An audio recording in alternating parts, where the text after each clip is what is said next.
Hello,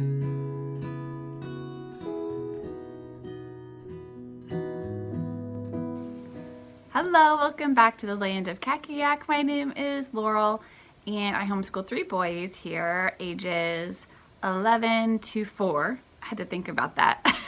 Well, it keeps changing. I have talked before about my subject resource sequences. I have one for language arts, one for math, and one for science. And I'll link those down below for you as well. Those are the mainstays of our eclectic homeschool curriculum. We are Robinson curriculum based, focusing on this sequence here. This is a bonus resource sequence. It's for pre-K through 7th grade. My oldest is going to be a 7th grader next year, so I'm trying not to get too far ahead of myself. These are resources that we have purchased, and some of them we haven't quite used yet, but I have them. They look good to me, and that when they make sense to complement our main curriculum, or sometimes I see my child kind of struggling with a specific topic or point, then I will search for a targeted resource. I don't need to buy a whole new curriculum, right? But if they are having some reading comprehension issues, maybe I want to get something maybe about the author's purpose. Here's a resource I have for them for that. I call these our bonus files. I just get like peachy folders. And this one is Everett's bonus file. And I just kind of, as I get resources that I think will be helpful to him, I just stick them in here and I keep a hold of it while he's working through his main resources. And then when it makes sense, I pull them out and I schedule them in. So usually I'm going to pause whatever they're usually working on and replace it with one of these bonus resources. Yeah, so these are ones, it's not too many resources. And I'll link this down below. This is a free printable. You can download it, you can print it out, keep it with your records and help you plan. But then if you're in the document on your computer, these are all links to the actual product. So anything that was free, I typed up free behind it. And so I thought I'd just go through this with you a little bit, show you a couple things, and maybe it's an idea that would be helpful to you. Maybe you'd like to pull out some things. It helps me clarify my thinking and planning. So I have my main resources that I know for sure are the bulk of their education, but sometimes it's just too much to have like all these individual things listed out. So I just like to like separate them out, is like if we get to these, or if they need these are here. And if not, like, but they're not necessarily the musts, right? If that makes sense. It helps simplify my planning a little bit. And I think of these as bonus or optional resources, but they're there to support my students in case they're needed. I go looking for a specific skill that needs some shoring up, and I just target it, and then we go back into our regularly scheduled programming. Okay, I'm going to turn the camera down to the table, and we'll just take a look through some of these things together. So my bonus resource sequence is just joining my science sequence, my regular math sequence, and my language arts sequence. That's the longest one. These will be the bulk of our resources and materials that we're going to use, and they cover the topics I want to cover and the skills. But every once in a while, you may want to find something that maybe one of your resources just they didn't quite have enough practice on it for them. They need a little extra or something, or it's not included and you want a little extra, especially if you have a more minimal eclectic homeschool style. Then you can just pick out exactly what you want them to learn and then just target that skill. So that's where these come in. So I'll just go through a couple of them, things that we're actually using right now that are close by that I can show you. And like I said, I'll link my original bonus files video down below, starting with, I made little notes. So the bonus resource sequence for this is going to have things from any subject, because it's just any bonus stuff I'm just throwing in my bonus file. And I kind of decided to parse it out by approximate grade level. So number, rhymes, and tracing. This is a free resource actually from me, from Land of Kakiak. And it looks like this. Number, rhymes, and tracing, 0 to 9. And I usually, I started out having him do it like this, just on paper.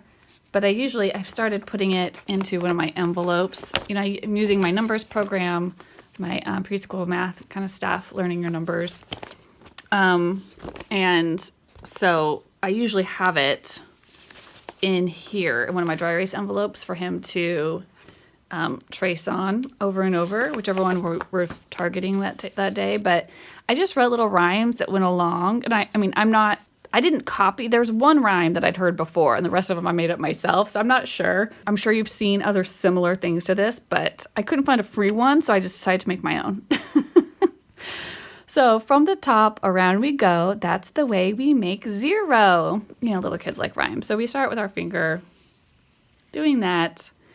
And then I want to teach them, I teach him the tally marks. Right now we're calling them counting sticks, but they're tally marks. But this is the ought, symbol. And some writing, for 1, straight down, you're done. That's the way we make a 1. And then 1 tally mark, and he tries to copy it here. It goes all the way through to 9. Draw a circle, then a line. That's the way you make a 9. And then, of course, 9 tally marks, and then some tracing spots. That's actually been really helpful for him when he doesn't remember how to. I say, can you write a 9 for me? And if he can't remember, we can jog his memory with I said, draw a circle, and then he can start remembering the rest of the rhyme. So anyways, it gets him going. So then we've got fine motor tracing. So I made this from a Teachers Pay Teachers resource, and it wasn't free, but it was like $4 or $5, I think. And I just made a little cover. I traced his hand and comb bound it and cut it short. But you can see it's just tracing lines. I consider this a pre-writing skill or pre-writing exercise. It eventually moves into letters. There we go. I would like to have him do this usually in the mornings, like when I'm just come in and I'm just trying to get the older 2 sorted. He needs to have something to sit down and work on. So we tell him these are your hand exercises. And then, he practices picking up his pencil correctly. This is the cue we use. So the pencil points to your writer hand. And then you pinch. So point, pinch, flip, right? And support. And then we teach him, of course, to turn his paper to line it up with his parallel with his arm, parallel lines, and to hold it still with his other little hand. And he just does his best, Sometimes I come over, because sometimes he'll be trying to do this, right, like this. And I may come over and just try to gently push it in a little bit, tuck it in, right? Just gentle. He doesn't have to do that all day, but just a little reminder every morning, doing his hand exercises to hold his pencil. And I don't make him grip it hard, But if you could just, because, as an adult, we I do. Everything's all tucked in and tight. But their little hands may not have that flexibility yet. So if he can even just hold it like this, he doesn't have to tuck those fingers in like this. He's still like halfway there, It's a very light, hold. Anyways, that's just how we do it. And then sound wall. This is a pre-reading or maybe even a speech. I think I may have talked about the sound wall before. I'm working in my alphabet lessons. I stuck it in there with that stuff. So we're done using it. I'm confident he can make all these sounds, but I use these to check that he can actually form the sound. So p, b, t, d, k, g, m, n, ng. So we go through these. This one is zh, as in treasure, zh. So of course he doesn't. I started doing this with him before he knew what the letters were, but I was still pointing to them and making the sound, and he'd make the sound, and then I'd say pig, I'd say pig, and then we'd say b. He'd say b, I'd say bench. He'd say bench. So there's a consonant chart. I want to say, where's the rest of it? Did it come with a vowel chart too? Oh, and it came with this too.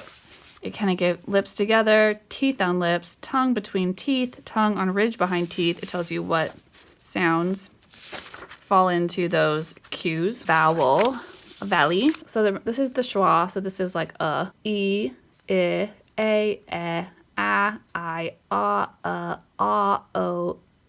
I think this is oo, like in blue, and this is u, like in unicorn. There's kind of a lead-in sound to it. Ar, or, oi, ow. But these are just good warm-ups for them to, first of all, you're already seeing some diacritical marks being used. The schwa is introduced, that symbol.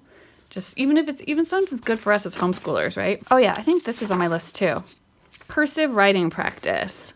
So this was already a free sheet on there, and it's the same font that I have used for my McGuffey's copywork. I bought a new font, a Danilian font, and I redid the primer and the first reader copywork. You see that? And the I'm working on the second reader right now, but it was like, I was like, oh good. So it's kind of nice to have a single page.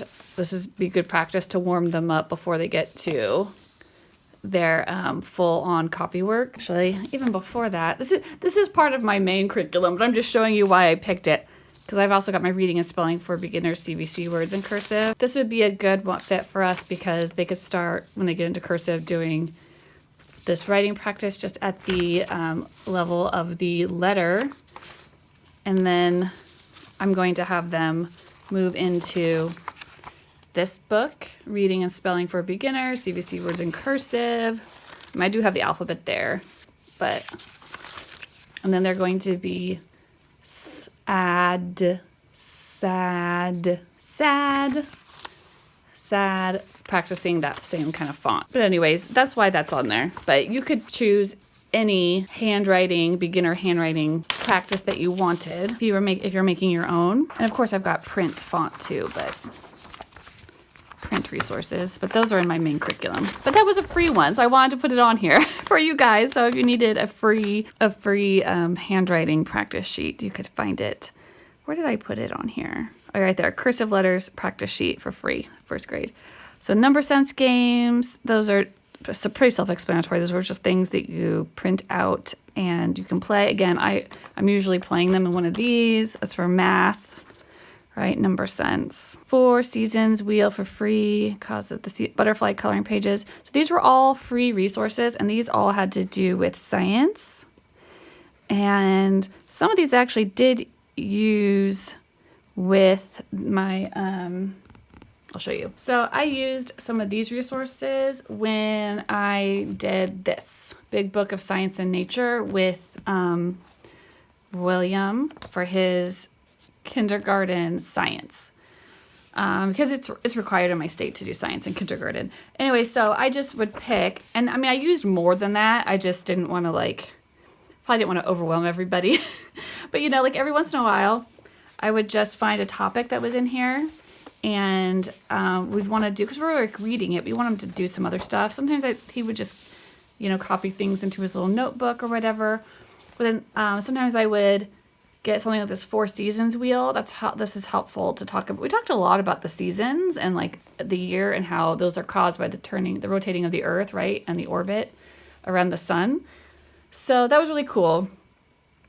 So you see some season stuff on here and calendar wheel things, but these are fun and they're free, and you just print them out, and it reinforces the topics in here, which I believe this is in my, right? This is in my science sequence. Kindergarten, yeah. Familiarity with natural world through books, Berenstain Bears, and Big Book of Science. Yeah, that's the first thing I have on there. And then, and just in case you're wondering, I have all of these books listed. I don't think I've ever showed them before, but I'll just show them right now. Look, these are just gorgeous. I just love these books. An Egg is Quiet. I like that, shiny. And they had just they're really simple reading, and it's going to talk about, of course, I'm basing their early science curriculums off of just the study of nature. Look at this beautiful egg, black-necked stilt. That's their egg. It sits there under its mother's feathers on top of its father's feet. So yeah, here's one that the mom sits on it, but the penguins, the father holds it on its feet. Wait, different animals lay eggs, right? It's not just birds. Anyways, cool. Anyway, so there was a couple of these books. I just bought the whole set. A nest is noisy. A butterfly is patient. A beetle is shy. A seed is sleepy. And a rock is lively.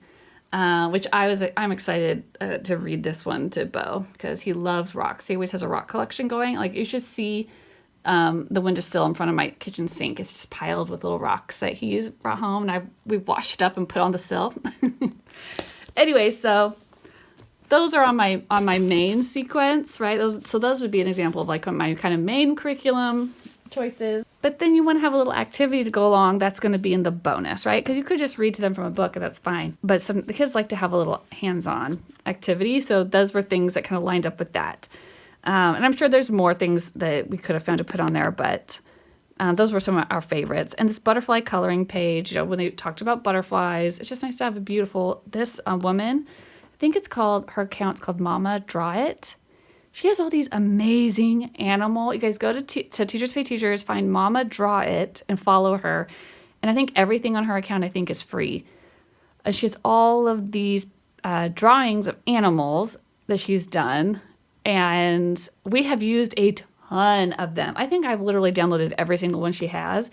And there are different animals. I don't know what part of the world she's in, because her animal selection makes me think she's not maybe in North America, but maybe she is. But really interesting animals. I definitely use them for science when we were doing our nature anatomy, which was another one of my science picks. If you look at my science sequence, I used a lot of her drawings and things to supplement that work when I didn't have the notebooks. So if you just buy, I'll show you again.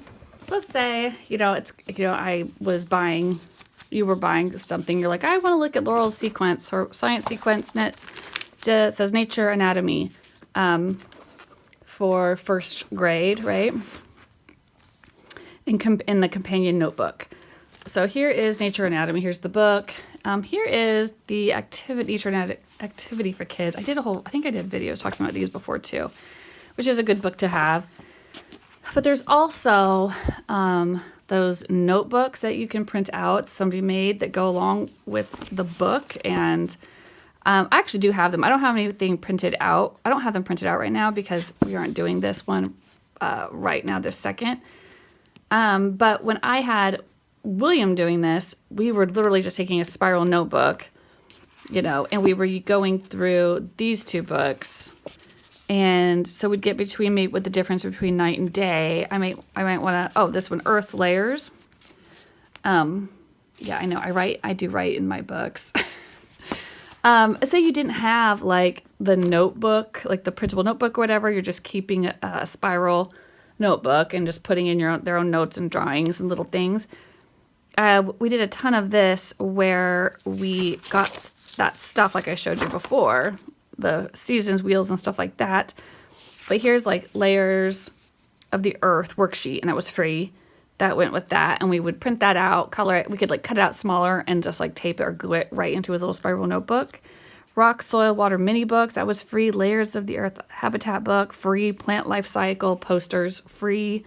This was a cute one. It has a flower on it, and they can color it too. So you don't have to buy those companion notebooks. You can just get a spiral notebook and paste in and draw in and write in like your own stuff. I went ahead and just did after we did that, the whole book that way. I found that there was those companion notebooks that you could buy the PDFs and print them out. And you're probably gonna buy hard copies too, but I just did the printables because I have like multiple kids, so it's more cost effective. So it just was going to save me a ton of time like searching these things out. But look, if you didn't want to buy those extra things, I've already searched them out for you. Grab a couple of those. So then I have syllable, types, and division teaching guide. So I am using this to complement my spelling program that we're doing. This month, we are just taking a break from doing our regular spelling packets, and I'm taking both my 6th and 2nd grader through the syllables. And in a way, when you do stuff like this with your kids, I want to say this was like, I want to say I bought it for 15, but I looked at it last night when I was making this, and I think it was like 9 something. So I think she's either come down in price or it's on sale. I'm not sure. So again, I've showed this resource before on previous videos, so I don't want to totally bore you if you've seen this before. This is how I do it. So I just got 2 more of those envelopes. I think I bought these in like, a 10 pack, so I use them constantly. I've got my Logic of English spelling rules in here to refer to. And the kids, I just put some paper in here, and they get their dry erase markers, and they use these, like they sit down and I call out instructions to them, and we just go through these lessons that a teacher has already planned. So I do kind of modify them to be less work for me, to be as homeschool friendly as possible, right? So like I don't need to give all the kids like every handout. I'll just say the word rabbit. Here, spell the word rabbit. R-A-B-B-I-T, and then they'll write it, and then I'll say, okay, divide it, and mark the vowels for their pronunciation and stuff like that. And we'll just talk about it. And then see, it gives you like how to break a word into its syllables. So anyways, we're going through this, and and it's teaching me as we go as well. So anyways, that's what that is, if that's something you're interested in. I just wanted to dive deeper a little bit into syllables because it's part of our English, it's part of our language. Right? It's nothing that I grade. It's just an activity. It's just a practice. We're just studying, and there's no pressure, right? There's no test. There's no pressure. We just are working through it together. I'm checking that they're comprehending. When I do a lot of things. I try to make my homeschool as independent as possible, and I'm not really a teacher. But sometimes you do have to sit down with your kids, I think, and like make sure they actually know it. And you don't know that unless you see them working through it. You know what I mean? 2nd grade, I've got syllable, types, and division. You saw that parts of speech flip book. This was a free resource. So you guys know, again, free resources. I have all these like free bookmarks, language arts bookmarks for different things that I start using for grammar and reading comprehension.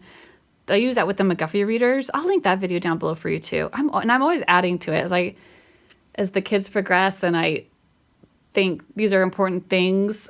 I like make a new bookmark and add it in there. So that's always a growing resource, and it's free.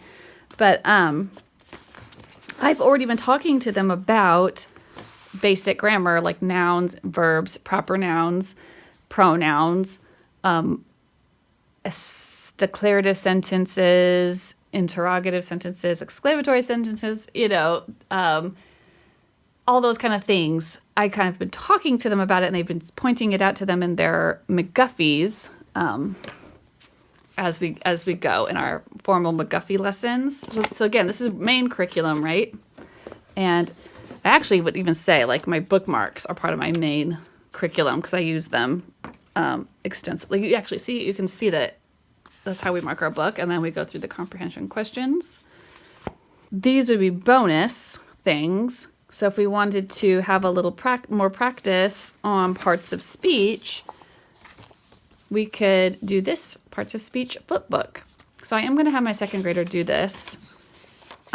Just so much of teaching is just going over and over and over and over. So this was free, and it's cute. So they get to cut it out and put it together, and then they get to list people, places, things. We'll have them write noun. I would add, I'm probably going to add a section for ideas, because ideas, something like things like love, liberty, freedom, persecution, those are actually nouns, like also, right? Depending on how you use them.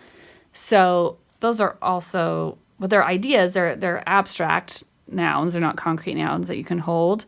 Whereas people, places, and things are all concrete nouns. This is going to fall into abstract nouns.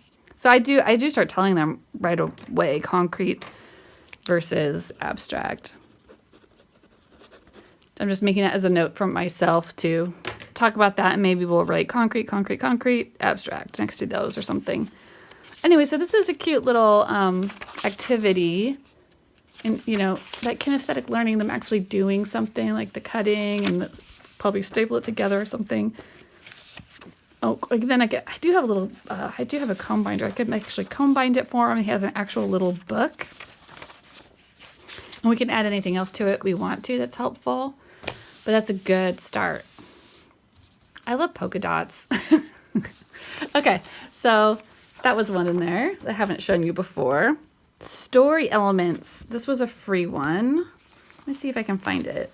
I don't think I printed this one out yet, but it was free and it looked really good. And it was kind of like graphic organizers. And we are doing, you'll see in my main curriculum for language arts for 2nd grade, for the writing skill that we're adding in this year was how to write a story. So he is going through how to write a story, the grade 1 through 3 level, which is going well. But we might like to have some additional graphic organizers. We might take a look at those after we finish this book and see if we can carry on writing stories, if you'd like to, with the aid of those organizers. Also, it's free. Also, it's so like, if you're like, I would like to teach my kid how to write a story, but I don't know how much this was. Was it $10 or something like that? I don't have anything, but I've already, bought all my books for the year. I'm out of book money. This is free. Story Elements free. And then there's grammar posters. Those were not free, but they were not expensive. Those are a TPT resource. And I print them out. What did I do? Did I do them two to a page? I printed them so that they were like this size. Let's see if I have some. Here's some. I have some up on my board area, but here's the ones that aren't up right now. They were like this size, and I cut them out on cardstock paper. I think these are worth having around. So if you focus on any of these, pull these out.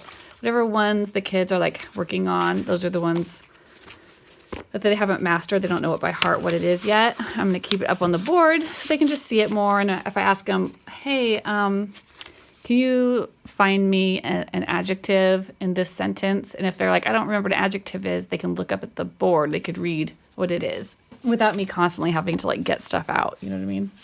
Okay, so then butterfly model. So this was a printable. I would print this out on cardstock, but you could actually build like a little 3D model of a butterfly. So I just thought it was really cool. And then butterfly and frog life cycles for free. I don't know. So just again, I mean, this stuff could have been used with nature anatomy, but I think I just put it down here because I had less room on this one.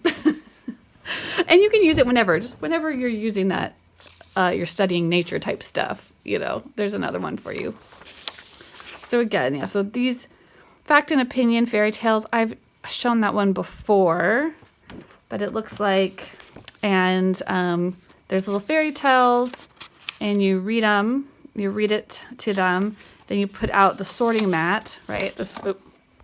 You can't see it, but this side says fact, this side says opinion, and then you cut out these, and I think the wolf is lonely. Is that a fact or an opinion, right? And they sort it. And then it actually comes with answer keys and stuff, so they could even check it themselves if they're a little bit older. I love that resource. Summary, foldable, free. Yeah, there's another, if you aren't sure how to teach them how to summarize, there's a little free resource for that. Cursive letters. Oh, I showed you that. Okay. What else do we have? Nonfiction text features. I've showed you guys that one a couple times before, but it's a bunch of nonfiction text, and then they're taking them through, so there's like cause and effect, there's sequential, chronological, there was problem and solution. Anyways, there's different types of nonfiction text structures, and it gets them familiar with even what that is. It's really helpful for reading comprehension if they can be like, oh, what are they, like how I can see right away that they're setting me up in this way. And so it just helps them understand what they're reading. Anatomy flashcards. It was just like a couple, we did an anatomy unit. And this was, I think it showed like the spine and the brain and like just a couple organs. But I thought it was a decent resource. So I put it in there for you in case you're going to do a health or some sort of anatomy unit. Point of view. So this one is a huge resource. Look at it. Look how thick it is. So this would be something, right, that is going to be helpful for both reading. Primarily, I think it's primarily going towards like so you understand what you're reading, what point of view the writer is writing in. But then that also goes along with once they are doing their own pieces of writing, they can pick what point of view and like why, like what point of view might be better for whatever their story or I don't know, whatever it is that they're writing. So this would be something that I would pause other types of reading assignments or writing assignments or probably and go through this. Third person point of view, the narrator is not a character in the story. The narrator may or may not know the thoughts and feelings of the characters, and words like he, she, they, them are used. And then the objective, limited, and omniscient form of that point of view. So, yeah, it just gives a lot of information. I think I printed them like this so I could cut them out. Essential questions. So I have not used this one yet, but it looks good to me. Obviously, I paid money for it. I thought it was information that would be useful to know. So I'm probably going to figure out how to use it. What is a narrator? Compare and contrast a narrator to character. So Everett is in 6th grade. Would I put this down for 4th grade point of view? But I might still have him do this because it will just help him with his reading. I just find that I really think that public schools introduce a lot of things way too early before the kids are ready, really, and it's not really that helpful to them yet. They're still trying to learn how to read, you know? So I don't want to crowd out their mind with all this extra information that is secondary to learning how to read first, you know what I mean?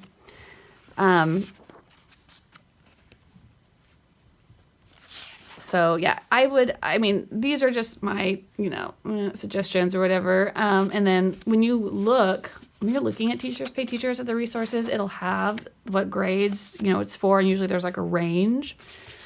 So, it might be from 4th to 6th or 5th to 8th or, kindergarten to 2nd. Like, so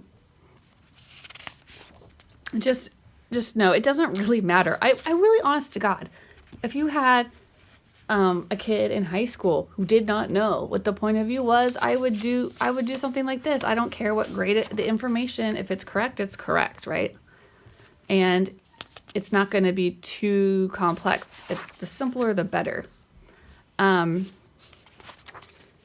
So comparing stories, comparing accounts, point of view support. So this is they're doing like a notebook.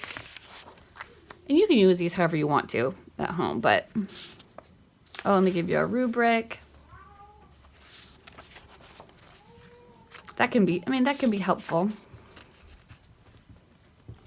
Point of view checklist. Mentor texts. These are the things, so that I always want to look through the mentor text first before I give it to my kids, just to make sure there's not any type of like weird messaging going on. Most of the time was, fine. I think there was like one time, actually it was in that text structure unit. I can't remember what it was, but I pulled one of the texts out that I wasn't going to have him read it because it was just bias. First person point of view. So yeah, whenever there'd be like some kind of mentor text like this, I would read this first. And I don't do that I don't read all of this at one time, right? I just do it during my weekly planning session. Whenever I sit down to plan, I start pulling things out and I just read it week to week. And we're adults. We read quickly. Anyways, that's just that resource. I won't go through the entire thing. You get the idea. That's grades 4 through 5. But like I said, I'm going to probably have my 6th grader do it. And then what else do we have? Reading strategies. I don't have that one. I don't have that one printed out, but it's free, so check that one out. Book reports for any book. This one, I don't have this one printed out yet either, but this was really neat because it was book report, I should say projects. So it wasn't just writing. There was ones that were like get a box or like an oatmeal container and decorate the outside with like the title of your story, and then pick like 8 objects, you know, just for in the house that represented things in the story. And I was like, oh, that's such a good idea. I love that. Do something different. And then the kids could like give their book report, and you know, they've got maybe they can still have to recall the information, but those items are going to jog their. They really had to think about the book to pick out the items. Do you know what I mean? Anyways, I just thought. So they had multiple different ideas for projects. And I to this day, I remember doing a diorama, you know, like in a shoebox, right? It had like the little view hole cut out, and then had like a little light, you know, window at the top with some cellophane or something over it, colored. But like you set up a scene from a movie, and I was obsessed with that project. It was just magical to me. I just loved looking at all my other like classmates.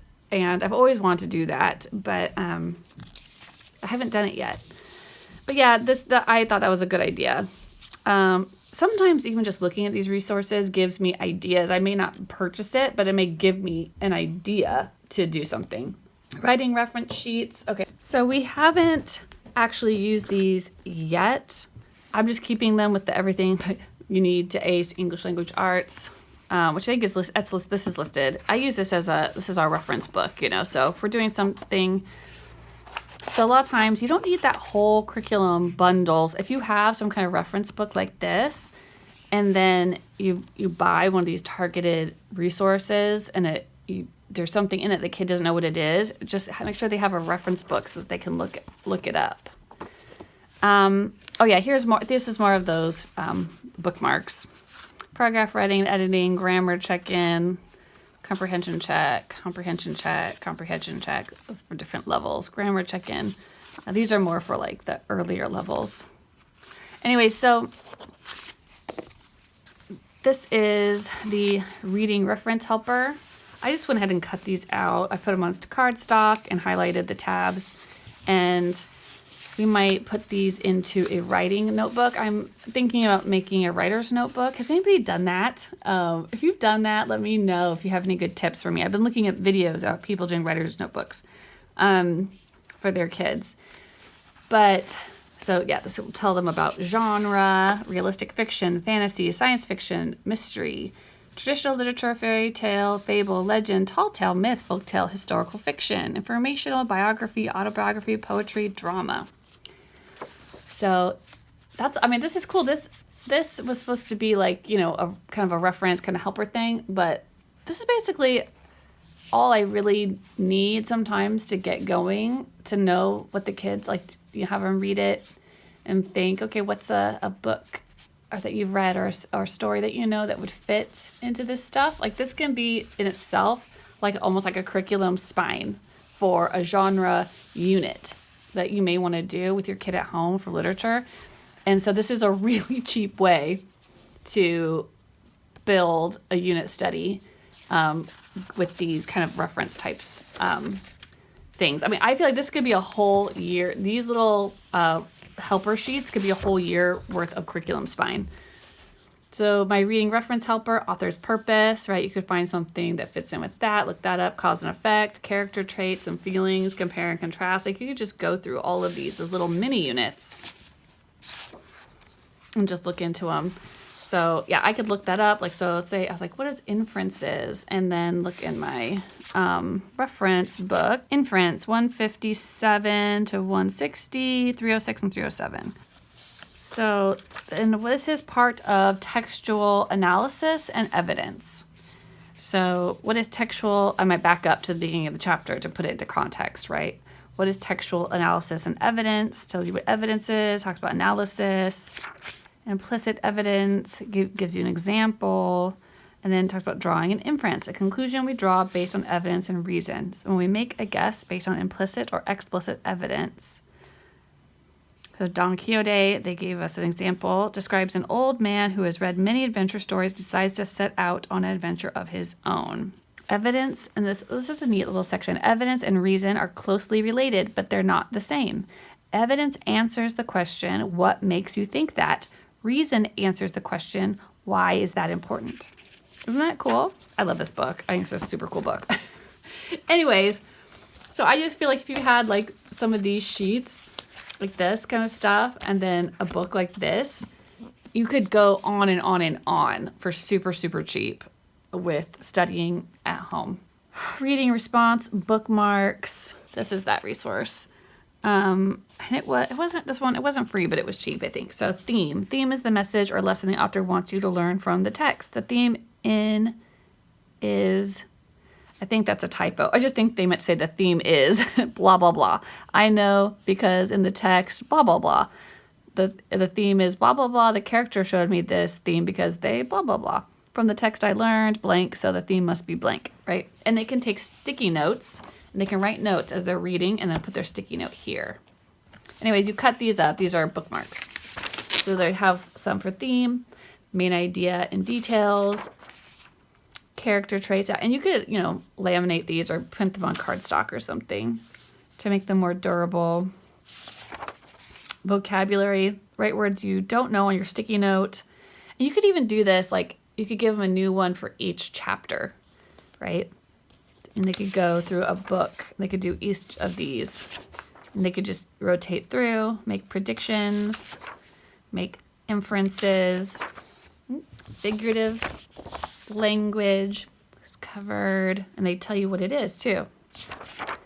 Again, if you're like simile, a comparison that uses like or as, if you're not sure about that, your child can go back to whatever their reference book is and find and look up similes and look up an example, because they'll give you examples in here. Point of view. That's fun. Actually, figurative language just reminded me. I just heard the word alliteration. I was watching Peripheral. You guys watching that show on Amazon? It's pretty good. Anyways, it was a cursing segment. There was cursing going on, but the character said she'd use this other curse word versus the one the other character thought, because she wouldn't have missed a chance for using alliteration. And I was like, I know what alliteration means, and I probably wouldn't have really known what it meant, except that I homeschool my kids, and so I've gone over alliteration recently. So it helps you too. This stuff helps you too. You can pick up on dialogue better. Remember, when you're watching TV and movies and stuff, and the characters are speaking, the characters are, that's just the voice of a writer, somebody who has studied this stuff. Point of view, who's telling a story, right? We had the other unit. Text features, good. And then, here's going into different types of text structures, which we was covered in detail. And the other text structure, nonfiction text structure unit that I was talking about earlier. Problem and solution. Plot. Storytelling or story writing. That's going to go into, I've got kids doing story writing right now, right? Here's Everett's doing it too for the higher level. And that's part of their main curriculum. But then this would be a bonus resource that supports that kind of stuff. Make connections. They're going to get into higher and higher level books and literature as they progress with their education. And I think this stuff does help. Setting. And then this stuff will also help them with their writing. When they can identify it and they can see it and they have a word for it, when they're reading it, they're going, oh, that's the setting. Oh, that's alliteration. Oh, that's a metaphor. They can make those connections, but it's really, there's something different. It's like having a word for a concept anchors it in your brain, you know what I mean? And then you can start connecting the dots in your brain, the anchors in your brain. And this just shows you everything that's covered. So anyways, I liked this. It's simple. It was cheap. It was simple, really simple, right? Only prep I have to do is print it out, cut it, and give it to them, really. I might reprint this whole thing on cardstock because I don't have a laminator. If I had a laminator, I'd laminate it. Nonfiction text structure. Oh yeah. Nonfiction text features. That was a free one. Oh, this was maybe the big unit that we did. Sorry. Theme task cards. So different themes. Physical fitness log. This was a free one. Don't forget to have your kids move their bodies and take an interest in health and physical fitness at a young age. So this week I've been teaching the kids to do planks and wall sits in the morning, just like a minute a piece. And they do Taekwondo twice a week. But I still don't even think that's enough physical. That's not enough physical activity. Like, they got to get out. Like, I make them go outside, go ride your bike, go take the dog for a walk, because we don't do a lot of other like sports. Anyways, so don't forget, physical fitness is important. Life skills for kids. This is a book. I haven't bought it yet. I just want to buy it, so I put it on my sequence.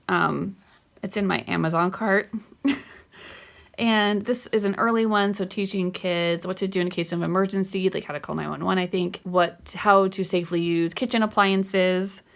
I know that Everett wants to start, he started wants to make his own eggs, wants to make his own grilled cheese sandwiches and stuff like that. So this is a good thing to insert into their reading list. Then 7th grade. So this says note-taking lessons.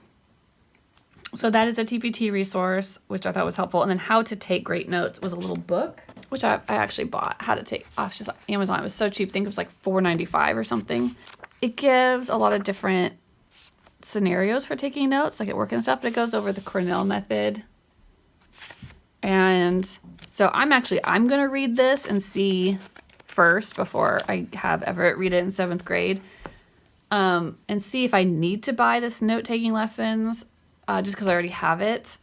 But then note-taking lessons, it's like a week's worth. I want to say the teacher said it was a week's worth of lessons. So you could just take a week and target this skill of note-taking.